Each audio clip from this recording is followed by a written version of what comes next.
Et que diriez-vous du métier d'ingénieur agronome? Je suis ingénieure agronome, je suis chargée de tout ce qui est étude des plantes de couverture et biodisponibilité de l'azote sous les systèmes innovants. Je suis ingénieur agronome.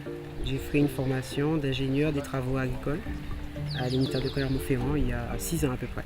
Donc cette formation, je l'ai réalisée une dizaine d'années après avoir commencé à travailler, puisque j'ai décidé, après avoir eu un BTS, de continuer. Et donc j'ai fait une formation ingénieur des travaux agricoles. Le métier d'ingénieur agronome revêt plusieurs aspects. Il y a l'ingénieur agronome qui s'occupe essentiellement de la partie scientifique, vraiment la recherche. Il y a l'ingénieur qui va s'occuper des techniques agricoles, donc c'est l'ingénieur en technique agricole. Et puis il y a l'ingénieur en agrodéveloppement. Moi, ma formation, c'est ingénieur en agrodéveloppement. Donc il y a toute la partie scientifique bien sûr qui est abordée, les aspects production, mais également le développement de l'activité agricole.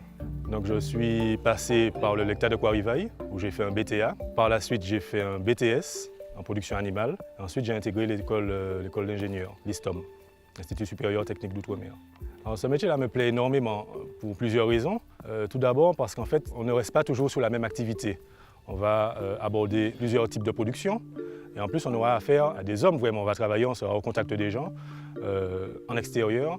Donc c'est très valorisant, d'autant plus que c'est un secteur où les technologies évoluent énormément. J'ai toujours voulu faire de l'agriculture, j'y suis depuis l'âge de 15 ans et je n'ai aucun regret là-dessus parce que c'est un métier que je trouve qui a besoin d'évoluer, qui a évolué mais qui a encore besoin d'évoluer et d'aller plus loin. C'est très intéressant, on découvre beaucoup de choses, on a l'opportunité de voyager, d'échanger, d'apprendre toujours des choses nouvelles et l'agriculture, il faudra toujours nourrir les hommes sur terre, donc l'agriculture aura toujours son avenir.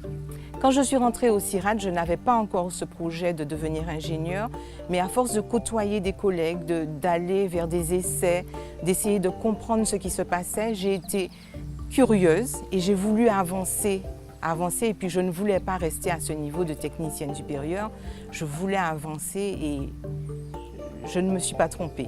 Je suis contente de mon parcours.